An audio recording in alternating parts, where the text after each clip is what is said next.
What's up, everybody? This is Dave from These Notes, also known as These Notes on the Serato Forum. What I'm going to do today is I'm going to break down some basic beat juggling techniques. I'm going to kind of explain the theory or whatever behind the common beat juggle that you saw. The common beat juggle wasn't a routine or anything like that, so it wasn't something that I planned or had planned or mapped out, anything like that. It's really just basic techniques, just done freestyle. So hopefully after this, you can be able to do the same thing with any of your favorite songs that you like. If you're just starting out, I recommend something in the 90 to 100 BPM range. It'll be a lot easier than trying to do this to like house music at 128. So before we get started, what you're gonna need is you're gonna need good slip mats. I recommend tablecloths or butter rugs. You're gonna need to mark your records. You're gonna need good needles that don't skip. I use pink Ortofons, the OM style. If you use 44/7s, fine. If they work, as long as they don't skip, you're good. Not gonna get into details of any of that stuff. There's plenty of other videos on that. You can look at the forum and see people argue all day over what's best. So, to get into it, the first thing that you gotta understand is, I guess, will be counting each beat. So for this song, it goes in a count like 1, 2, 3, 4, 1, 2, 3, 4, right? When you're beat juggling, you have to count every note in between that. So all those little like hi-hat notes that you hear that you normally don't count, you have to count those. So if I were to start this beat over and you want to count it off like 1, 2, 3, 4, instead of counting like that, you have to count that little sound in there. So instead, the count kind of doubles. So it goes like 1, 2, 3, 4, 5, 6, 7, right? 1, 2, 3, 4. That's the normal way of counting. When you're beat juggling, it has to go 1, 2, 3, 4, 5, 6, 7. You do that because every note counts. When you start the beat juggle, then you get into tapping the record, where it's a technique like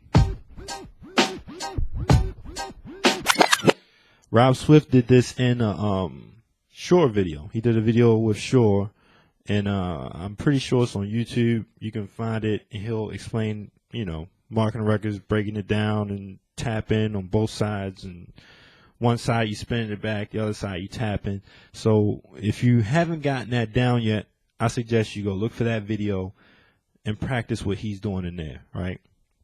Now, as for counting and tapping when you're counting, whether you saw the video or not, one good way to kind of detail that I think will detail what I did in the common video would be to use 10 Crack Commandments, the beginning of 10 Crack Commandments. Because in the beginning, they sampled Chuck D counting. So the beginning goes 1, 2, 3, 4, 5, 6, 7. So what I'm planning to do is I'll do a couple of parts of the common juggle, and then I'll do them with this song. But then doing them with this song, you'll hear what count I'm manipulating. So instead of it being a beat that you can't really identify, you hear it, being scratched or tapped or whatever, you don't know what's going on or where it's going on. This way you'll hear the number, so you'll know at what number I did what. And that way it may help you out in kind of deciphering what's going on each turntable, all right? So I'm going to start with some of the small things I did real time. I'm not going to start with the tapping stuff. So some of the stuff is, I guess it could be simple depending on how you look at it, but it's real time, and I suggest, learning these techniques before you get into the tapping parts, all right? Now, just so you know, when I set it up, whenever I start to execute, not necessarily set up before I play, but when I go to execute these for y'all, what I'm doing is this is my left side. I'm starting the left side at the 1, and I'm starting this side at the beat juggle 2. This is the sound right after the 1. So it goes. So I'm going to start it at that 2. All right. Just so you know, if you want to duplicate what I'm doing, left side is on the 1, right side is on the 2. Do whatever's comfortable for you. No rules, but I'm just letting you know that's how I got it set up. All right.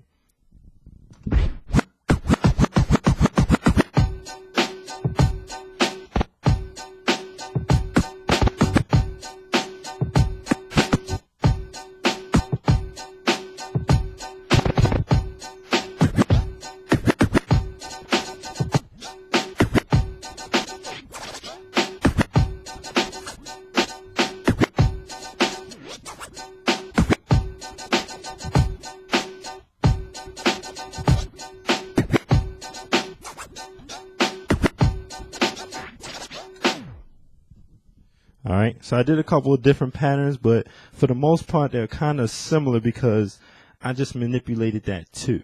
All right, this might not sound as pretty with 10 Crack Commandments because the two's not repeating like that sound was in the song, but you'll at least kind of get an understanding of what's going on. All right. 1, 2, 3, 4, 5, 6, 7, 8. 1, 2, 3, 1, 2, 1, 2, 3, 4, 2, 3, 1, 2, 3, 4, 2, 3, 1, 2, 3, 2, 2, 3, 1, 2, 3, 2, 3, 3, 1, 2, 3, 2, 3, 2, 3, 1, 2, 3, 4, 2, 3, 1, 2, 3, 4, 2, 3, 1, 2, 3, 2, 3. Okay, so that's what that was. Doesn't sound as good because it's not the same sound, but at least you'll hear what number I did what, and that'll explain that. Now I'm gonna get into the tapping part. I'm gonna go actually what I'll start with. I'm gonna start with a part that people seem to like the most, but is kind of one of the easier parts. All right. It's kind of one of those things where I'm doing I'm tapping out like the first 4 beats. I'm going back and forth. Then I just tap out just the first 3 beats. And for some reason, I guess because it sounds funky, a lot of people like that. But it's really not that hard to do. So I'm going to do it with Common, then I'll switch to Biggie.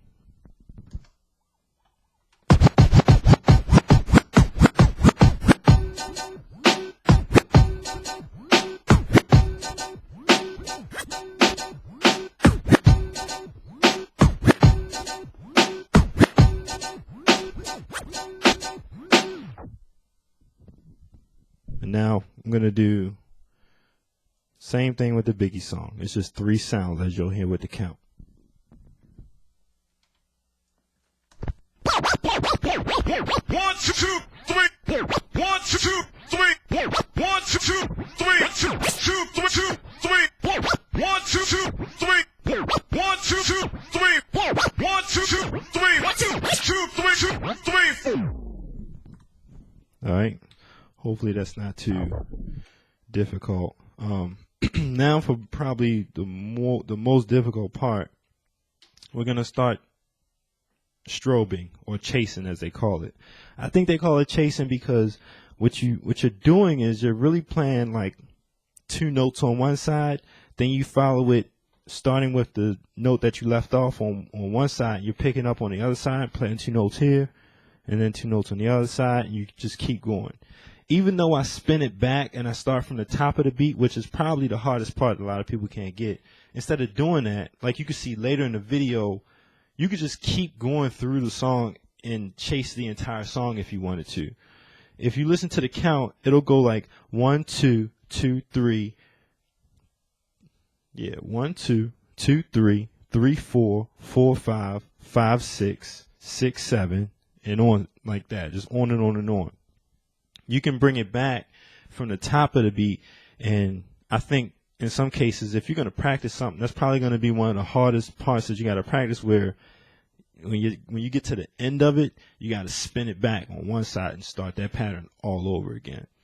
So that's probably the toughest part of it, but that's kind of some background behind, like, you know, what's the difficult part of it and yada, yada, yada. So what I'm going to do is load up Common. I'll do it Common first, then I'll switch to Biggie.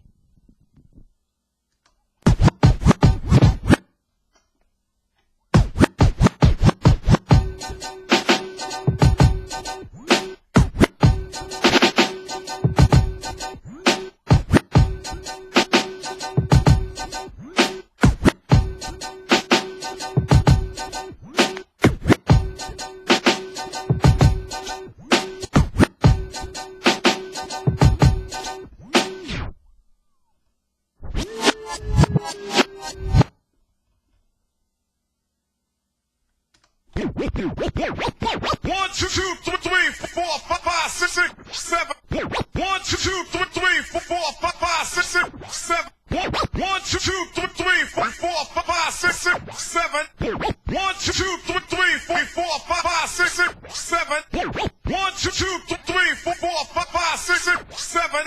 1, 2, 3, 4, 5, 6, 7. Now, one thing I noticed when I was like a couple of times where I session with some people, and they know how to do that technique, but they can't get it to sound exactly the way that I make it sound. And in some cases, what I've seen is that when I switch from one side to the other, like when he goes 1, 2, I don't play the whole 2. I play a piece of the 2, and then I follow it up on the other side with the 2. And then on this side, I'll play 2, 3, but I don't let him finish the whole 3. So he goes 3 and then 3 from the other side, going one side to the other. When you're playing that with drums, it can make a really, really, really big difference, because if you're letting the whole beat or all the entire beat play, or both beats play, instead of it going 1 to 2, it'll go 1, 2, 2, 3, 3, you know, like that. And if you're doing drums, if you get that stutter sound where you cut it off in the middle, that can change the sound completely. I'm not going to try to do it because to me I don't do it that way, so it'll be like messing up for me.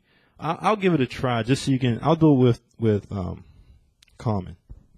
I'll do it that way. I'm going to try to do it because it's not easy for me to do, because I don't play it that way because I don't like the way it sounds. But I'll start with that, then I'll switch into my way, and maybe you'll hear the difference in the two. But cut me some slack, because it's not easy for me to do, because it's like messing up for me.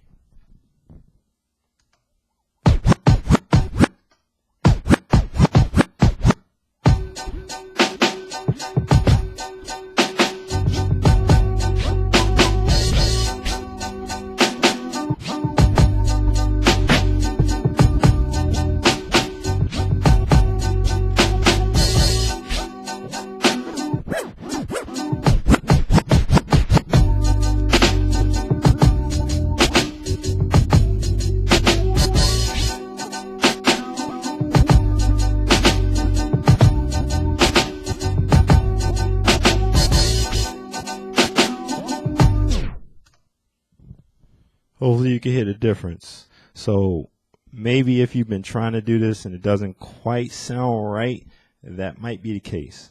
All right. So I'm going to end it there. And if there's anything else that you want explained, or if it's a certain piece of something, let me know what video it is and at what time it is, and I'll try my best to explain it. I'm not the best beat jugglers out there. This stuff that I'm doing is actually really, really basic. So if you listen to any beat juggler I do, or the majority of them, they're really just these techniques just kind of expanded on a little bit, you know. So really that's how it all works. You take a little piece of something and you just expand on it. Or you make a mistake, like in one of the pieces, you probably heard me make a mistake where the fader was in the middle so you could hear both records at the same time. That is also a mistake that can turn into something else. I'm not going to do it in this video, but that's just an example of how when you're messing around, you're doing something, you just kind of come across something. This is like, whoa.